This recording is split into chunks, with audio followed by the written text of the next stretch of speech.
Hi everyone, my name is Diane Fitzpatrick. I've been asked by Jennifer to make a video of a presentation I did last week at the Accounting Teacher Colleague Conference, and she had asked me if I could join you guys, but I am unavailable to come on November 1st when you're all there. So what I'm going to be talking about is a passion of mine. It's called the flipped classroom, and I'm going to flip over to some of the slides here for you so that you can follow along on my screen with what I presented the other day. Okay? What I'm going to be talking about today, I'm going to give you a little bit about me, where I work, what is a flipped classroom, why I flipped, what I flipped, and give you a little bit of advice on how to get started, how to overcome challenges, and give you some student feedback. So I'm going to go through all of this, and Jennifer can cut and paste however she wants. Okay, about me. I am no longer actually the cross-curricular head. I'm the head of business and technology at Central Peel Secondary School. This is a second career of mine, and basically I've been teaching for about 6 years now. I have a blog that you can go to. Just if you Google Fitzy has flipped out, you will find my blog, and I blog about what I've been learning in the flipped classroom. I've learned a lot about how to do it and make it more successful by following other people's blogs that I will share with you at the end of this video. And again, you can follow me at Lady Fitzy on Twitter. Here's where I teach. I teach at Central Peel Secondary School in Brampton. A little bit about our school. We have just under 1,000 students now. We have been declining in enrollment. It's a very diverse population, really high on the social risk index for the Peel District School Board. And we had been suffering from low grad rates, so we wanted to revision what we were doing in our school. Part of that revisioning process included a framework, this 21st century learning framework that we made specifically for our school, and we wanted to start using more 21st century approaches in our classroom. So I'm not going to spend a lot of time on that. If you want to learn more about this framework, come. We have visitors to our school all the time. But what I do want to talk about is the flipped classroom. So I'm going to put on a video here. What is a flipped classroom? Hello everyone, and welcome to the flipped classroom video. My name is Diane Fitzpatrick, and I'm from Central Peel Secondary School, and I'm going to be talking to you today about lots of things we've been learning about flipping. Why are teachers flipping the classroom? Well, as we know, students are learning at different paces. Sometimes you have a third of the class lost, a third of the class completely bored, while you have 1/3 of the class who is probably just keeping up with you. And sometimes that third of the class who's keeping up with you can miss important information even though they were there. Either they were interrupted by their shoulder mate, or they went to the washroom. Lots of reasons can cause them to miss important information. Absenteeism is another one. Okay, students can be sick, go on family vacations, whatever, and this can be for sometimes 1 week, 2 weeks, and they can fall behind. When flipping, they don't need to fall behind. Homework sometimes is very difficult. If you're asking them to practice what they've learned in class and they become stuck on question 1A, then they give up. They can't complete the homework, and there's no one there at home to help them. This leads to complete frustration. And then safety is another concern for some of our students. At home, it's not a safe environment, and homework is the last thing on their mind. What is the flipped classroom? Well, the flipped classroom basically inverts traditional teaching methods. Now we're going to deliver instruction online outside of the classroom, and now we're going to do homework inside the classroom. Okay, so let's compare the two. Right now on the left, this is traditional classroom. We have us, Sage, on the stage here, and we lecture for 45 minutes to an hour. Students hopefully are paying attention. We know not all of them are, and we know not all of them are with us. Some of them are lost, and then we assign the homework. The ones that are already lost can't complete the homework. The ones who were listening, sometimes they can't even complete the homework. And now, compared to on the right-hand side here, flipping, where we have us, no longer Sage on the stage, we are Guide on the side, where we can actually individually go to these students and help them. They've watched the lecture at home, or have learned the material at home, and in class now, we're doing the homework where they can get some help. What does that enable us as teachers to do? Teachers can work one-on-one with students every single day. This is the key thing that I really like. No longer can the students pretend to be paying attention, but now you're going to go see every single one of those 32 students in your class and work with them and help them. With that time, we can create dynamic and engaging interactive environments by including more and more activities.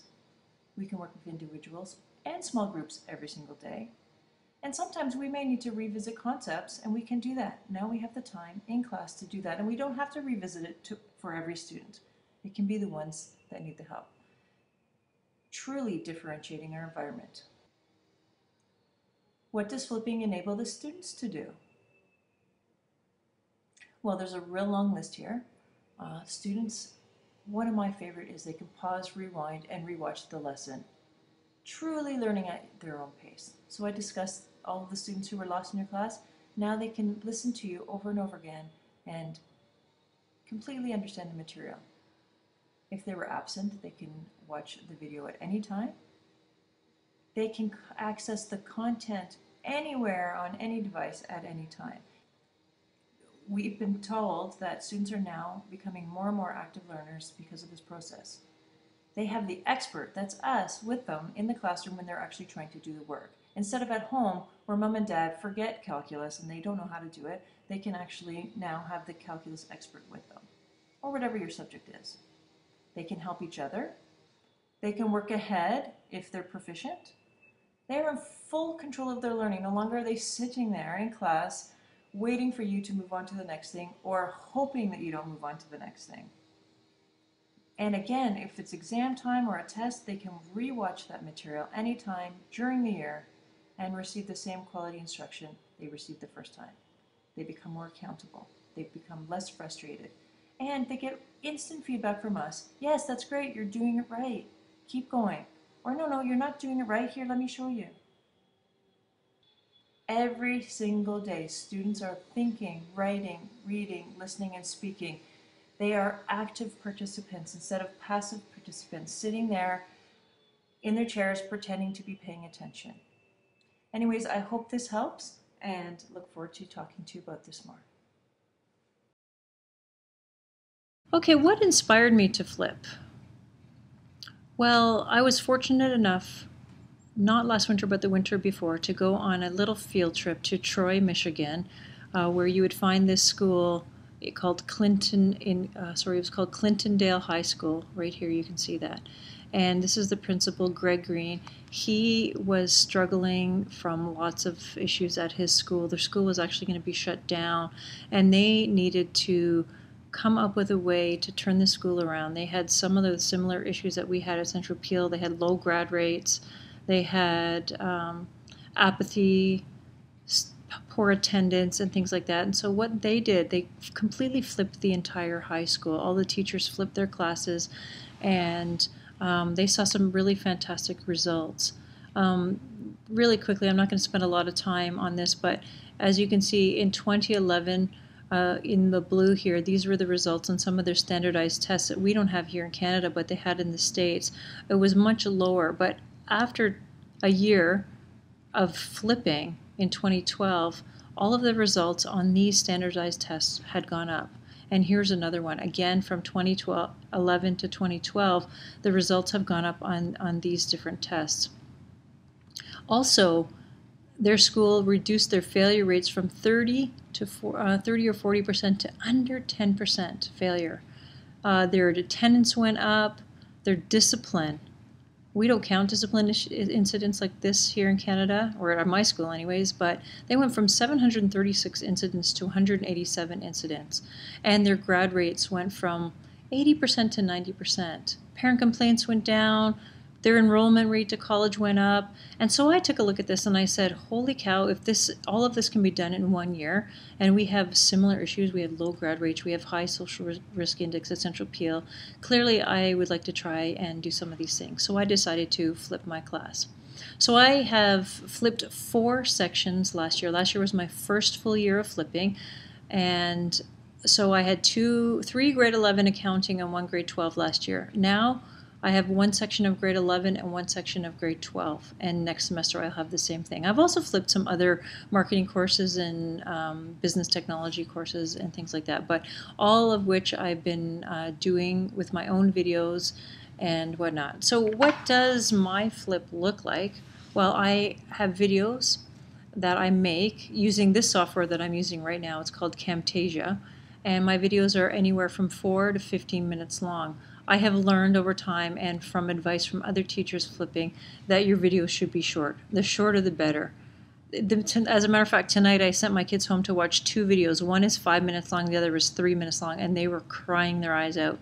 Please, miss, why do we have to watch 2? And actually the feedback I had received last year from my students was instead of one 10-minute video, they would rather 2 5-minute videos. So I had started to make 2 videos in some cases. Now my students don't watch videos every night, but some nights there are a couple. And you'd be surprised how much you can record in one video session. I never thought, because before I flipped, I could talk and talk for the whole 75 minutes and teach a lesson on amortization or valuing accounts receivable or something like that. And I was like, there's no way I'm going to be able to make a 10-minute video, but you'd be surprised how much you can get into a video. The software, again, that I'm using right now is Camtasia. You can get an education version of this. It's not cheap, but definitely phone them instead of trying to order it online or at Best Buy. If you phone them and say you want their education pricing, they will give you education pricing. And then what I do after I record my videos, I post them to YouTube. So this one is posted in YouTube. So I have about 150 videos in my YouTube account. And I post them as unlisted. The options for you are private, unlisted, or public. Public, anyone can search your videos. Unlisted is how I like it. People with the link to the video can watch it. And private is only those people who you put in YouTube, their email address can watch it. And that's really difficult. If you have 60 students, you want to be putting 60 email addresses in YouTube for every single video. So I prefer the unlisted version, but although I'm thinking of making all my videos public, considering I've been sharing all of my videos with other accounting teachers, I may as well just make them public. In Peel District School Board, we use a software for classroom management called Angel.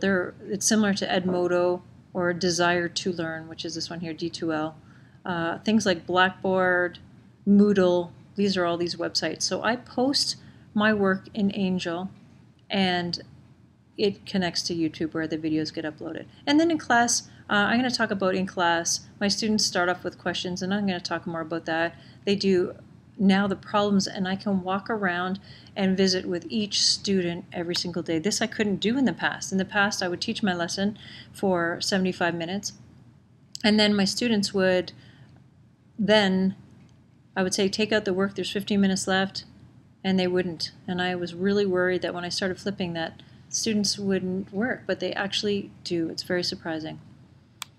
So what does a flip video look like? I'm going to really just quickly play this one for you.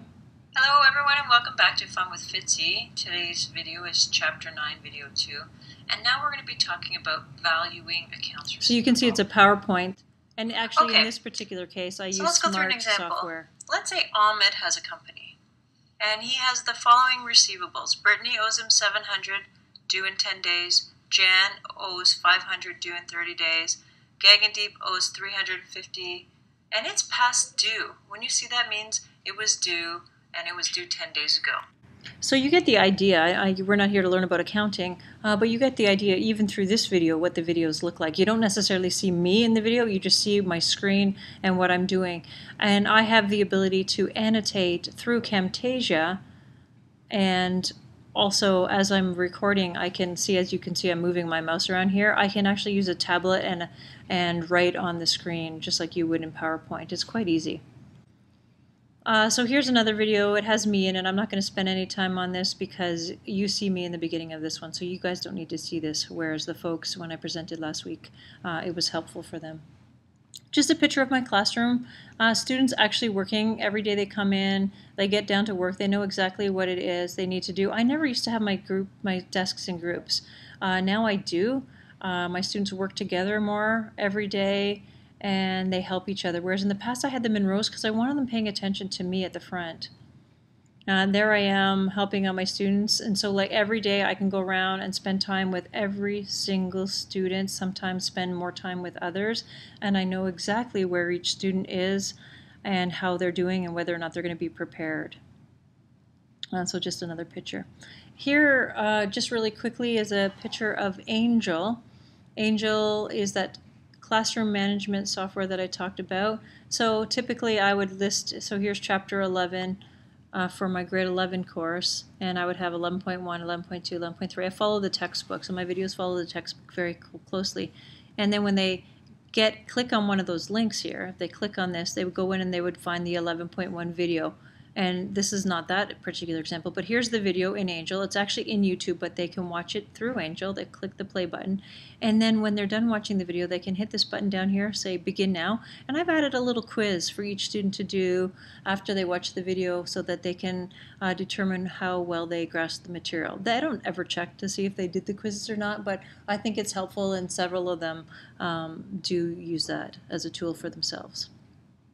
Okay, advice to get started. If you think this is really cool and want to do it, one of the things I would highly recommend for you to do is educate your students on what is the flipped classroom.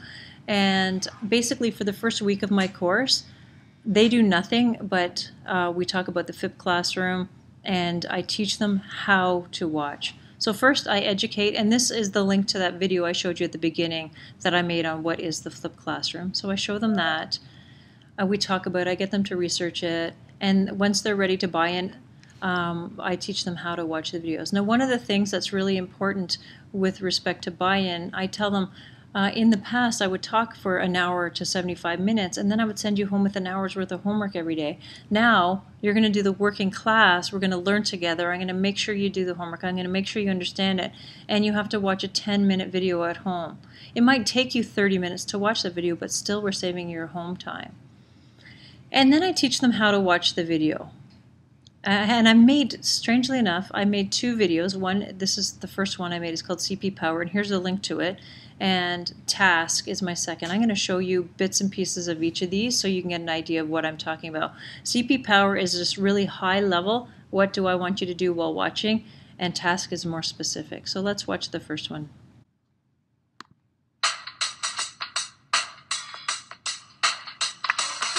Good afternoon, everyone. This is Miss Mate, and my very special guest today is Miss Fitzpatrick, who will teach me how to get the most out of flipped videos.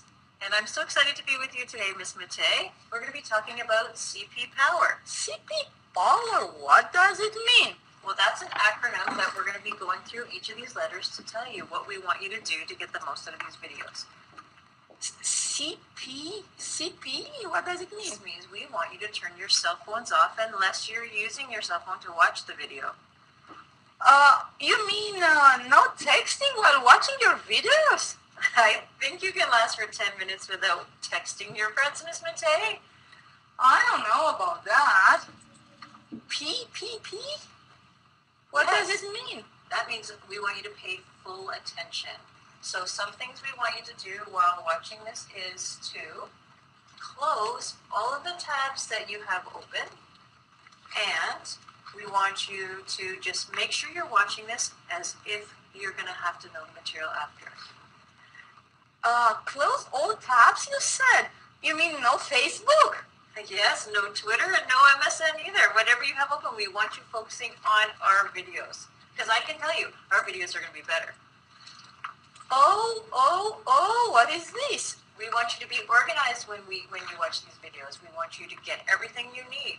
You're going to need pens and paper because just like when you're watching someone teach, you should take notes. So or if there's any worksheets, we want you to get those out too. So be very organized before you watch.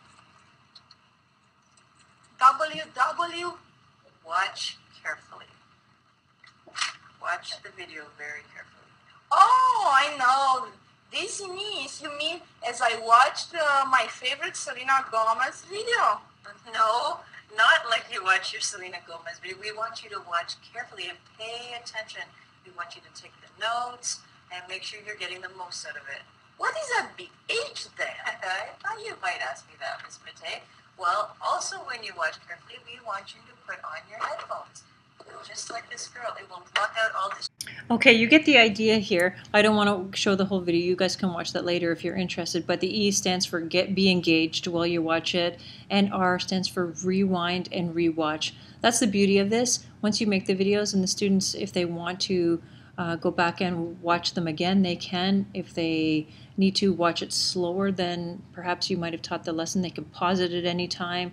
And I have a lot of students I know in my school that go away back to India or Pakistan or whatever for 2 or 3 weeks. They can actually keep up with the class by watching my videos if they have internet access. So that's my CP Power. I make them watch it. We watch it together. And CP is for cell phone, as you know, but CP is also for central appeal. So that's why we went with this. A couple of my colleagues at other schools have different acronyms that they use for a similar video. And this one, task, I'm going to show you really quickly what it is, but I also ask my students to watch this video so they learn specifically what I want them to do. So with CP Power, it was just kind of high level. Make sure you're engaged and you're paying attention and you're organized. This one is, what do you do? What are my expectations? So let's take a look at this one really quickly. Hello everyone, and welcome to Fun with Fitzy. Today's video is on what to do when watching flip videos. Okay. This is the second video. The first video we talked about how to be actively engaged, how to get the most out of it, watch as if you want to learn. Well, today we're just building on that and giving you another acronym that we want you to do while watching it. The acronym is TASK, and it actually sounds like the word task, but instead of a K, we put a Q in there. So what does it actually stand for? The TA part stands for take notes. While watching these videos, we don't want you just sitting back, texting your friends. We want you to actually write some things down. It will help you remember. Just like you're in a classroom, you would take notes, or you would fill in a worksheet similar to this one. We want you to do the same thing. So, TA, take notes. S stands for summarize. At the end of the video, we want you to put in your own words what happened in the video. If you cannot do that, if you cannot write a little reflection about it, then you probably should go back and watch the video. They're not going to be very long, so in order to do that, Okay, again, you get the idea here. So specifically, I want students to take notes. That's the TA. I want them to summarize the video. And the reason why, one of my students asked me before, why do I have to summarize the video when I've already taken notes on it? And I thought to myself, well, you know, we're all really good at multitasking, and we could probably watch a video and take notes on it and not really pay attention to it. So in this particular case, I thought it's probably a really good idea if they can summarize the video after. It means they've actually paid attention to it. If they can't summarize it, then they haven't really paid attention to it. So I asked them to summarize it. That tells them, that's their indication whether or not they actually have paid attention to the material.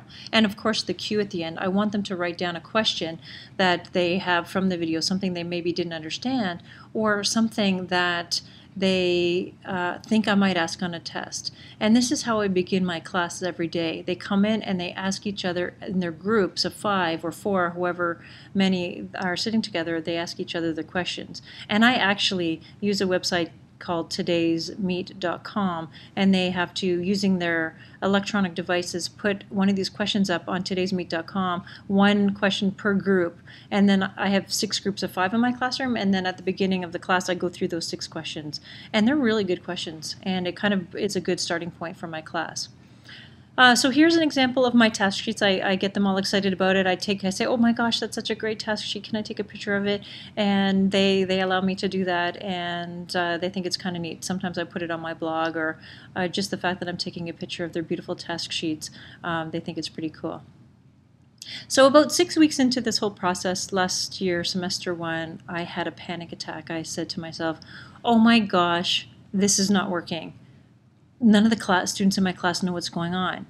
And I went home, I was ready to throw the towel in, I was ready to stop flipping altogether, and you know, sometimes I don't sleep at night, and while I was laying awake, I was thinking a lot about this. What am I going to do? This is horrible. I'm doing something wrong. And what happened was I actually realized that I knew sooner than the test who was struggling with the material. in the past I would have given the test, some students would have done poorly on it, and I would have said to them, what happened? You didn't study for the test? And I would have blamed them. Now, before the test, I know who's not going to do well, so I can take the time that I need to spend more time with those students. So it was actually working. I just panicked because I knew more about my students than I would have in the past. Okay, challenges that you will face if you want to do this. For sure, it takes a lot of time to make the videos. My first couple of videos, my task one, took me probably 4 or 5 hours just learning how to use Camtasia, learning how to use different software, making videos. You make mistakes, you mumble, you say you start over. So what I really learned was start recording your video and don't stop every time you want to think about what you want to say, or stop every time someone interrupts. I just hit play or record and I record. My kids come in, they're asking, I do this at home, and my daughter comes in and she's like, Mommy, can I have apple juice? And it's recording the whole thing. So at the end, when I'm finished recording my videos, we cut out what I don't want, so I can edit it. Camtasia allows you the feature of editing, and Mom, so it does can I have some apple juice, please? Time. Another issue is with students not watching the videos. How I handle that, at first last year I was really upset. I would have conversations with them, get frustrated, this isn't working, students aren't doing their part. And now, for the most part, my students are watching the videos. I send them reminders. I'm going to talk about Remind 101 in a minute, but I send them reminders, and they're pretty good at watching the videos. For the students who don't watch the videos now, you know right away because you're walking around and you know they can't do the material. So I say, did you not watch the video? No. And I say, watch it right now. So they use their cell phone, or they go to the lab, or I have some netbooks in my classroom, and they just watch it right then and there. And I still think I'm further ahead in the past. These are typically the kinds of students that wouldn't have ever done the homework in the first place. They probably wouldn't have paid attention to while you were teaching, and they wouldn't have done very well in the course. Now at least I'm forcing them, even if it's a 10-minute video and it takes them 30 minutes of my class time to watch it. That's more than they would have done otherwise. And then I still have 30 minutes to make them do some work. So I think even if they don't watch, I think I'm still further ahead. What to do in classes get a bit weird because you're so used to coming in and teaching, and now you're not. Your class is louder, students are talking and walking around. It just feels a little bit odd, but I'm starting to really, it's a year and a couple months into it for me now. Sometimes I still think it's really weird, and sometimes I still feel the need to get up at the front and teach, and I do once in a while. Like if I feel there's a concept that they're all struggling with, I will stop the whole class and I'll get them to pay attention to me at the front, or I'll take up homework or something like that together as a class. So that's twice here, what to do in class. We don't have to talk about it twice.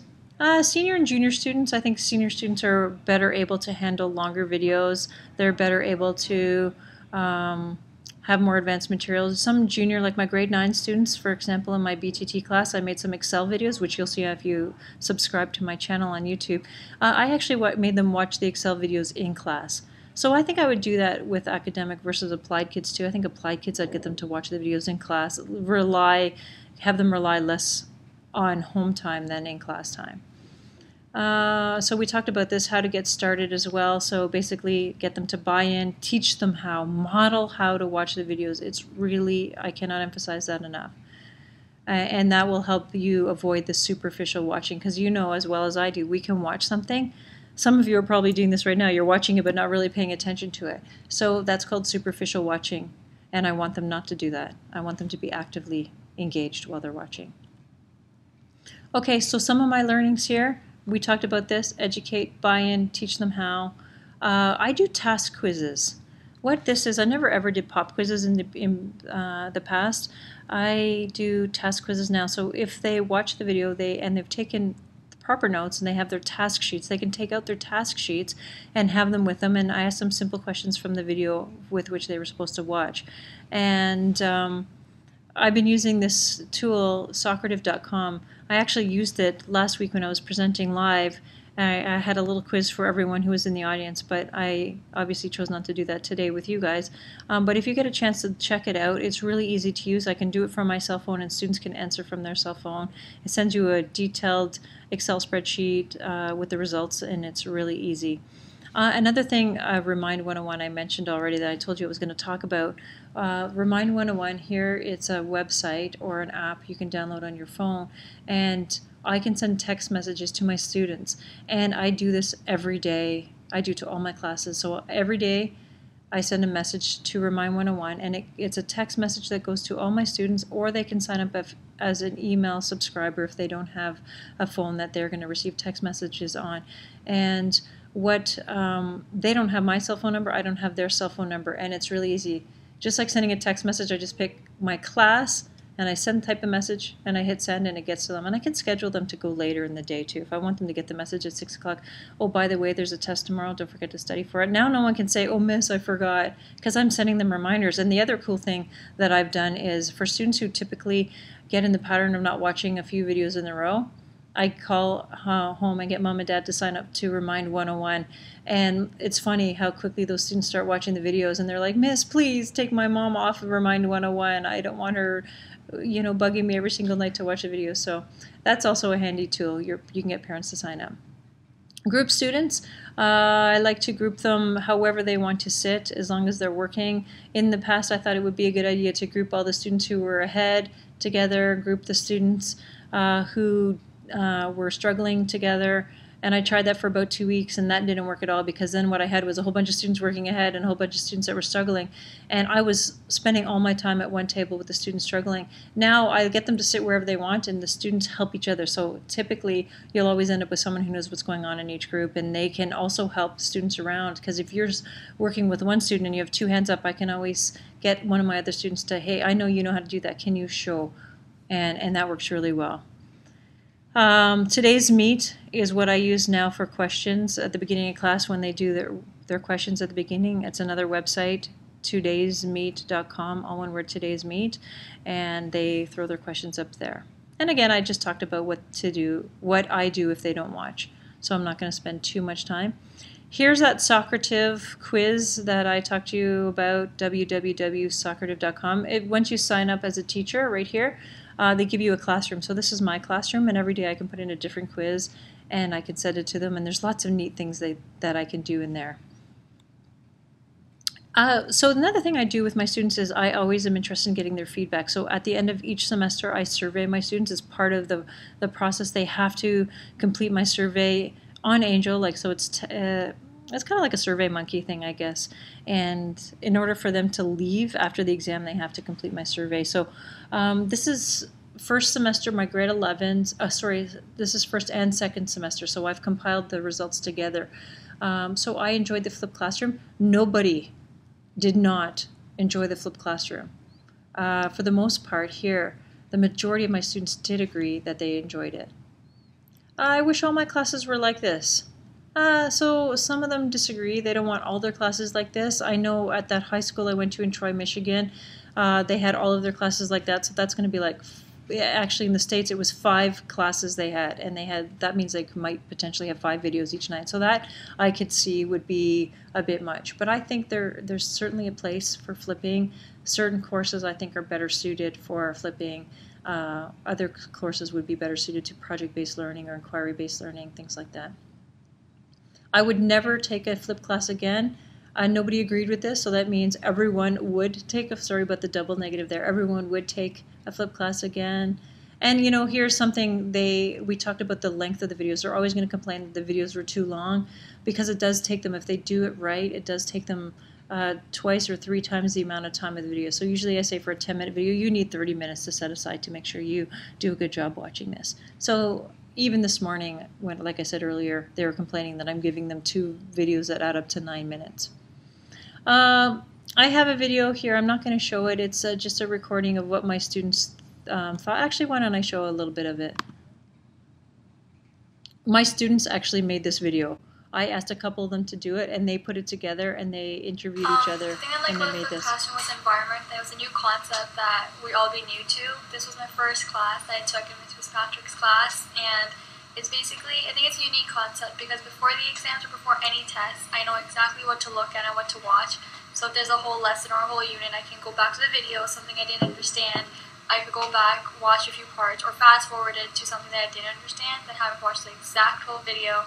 And I think it's something different, because I don't have to listen to a teacher talk in class for the whole 76 minutes, or because sometimes she repeats the same thing again and again, if certain students don't understand it. where it's like a fast paced in a sense. If I understand something, I can skip it. If I don't understand, I can go back and rewind it. One thing that I have to say about what I liked about the flipped classroom was that it gives you time to watch the videos. I like that we could go back and watch the videos over and over again. And when it comes to exam time, we can definitely go back and review them instead of just asking the teacher a bunch of questions. Personally, my favorite part about the flipped classroom was that while you're watching the online lessons, you could pause at any time. And for me, I'm more of a slow learner, so it usually takes me 1 or 2 times to reread something, and I liked how I could just pause it and watch it over and then understand it better. You can go at your own pace and continue where you left off if you have something important to do.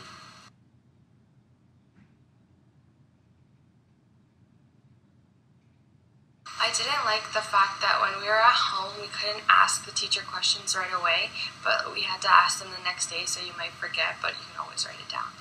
So I don't think there's anything that I didn't like about this concept. The only part I would say that I didn't like was sometimes if I had a question right then and there, I couldn't ask the teacher, but I usually wrote them down and asked one of my classmates the next day. That the teacher would repeat the lesson again in class? One thing that I didn't like about the flipped classroom was the long videos.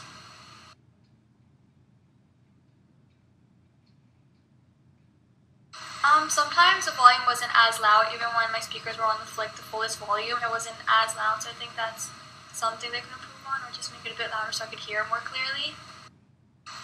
I think maybe she should get some children or students involved in the videos and maybe like help her make the videos or something. Maybe that would help.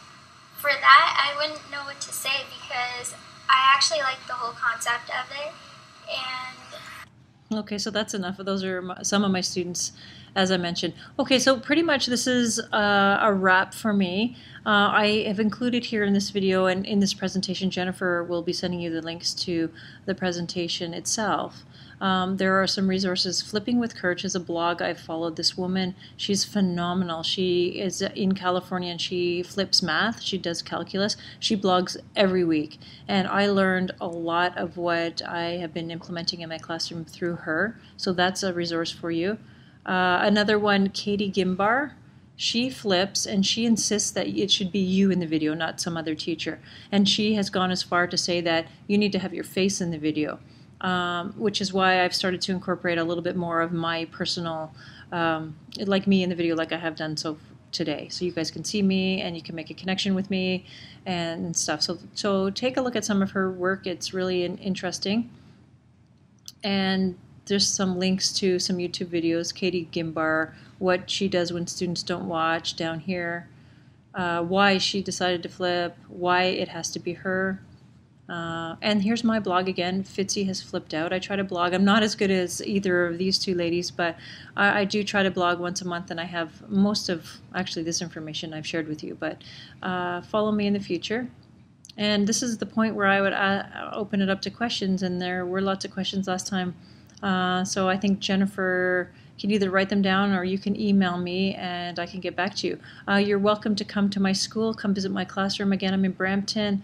My students are used to it. We have tons of visitors in here, journalists. I've had a journalist and lots of principals and superintendents come by. So if you want to come by and see my class in action, feel free to do so. And that's it. I hope you enjoyed, and I look forward to seeing you in the future.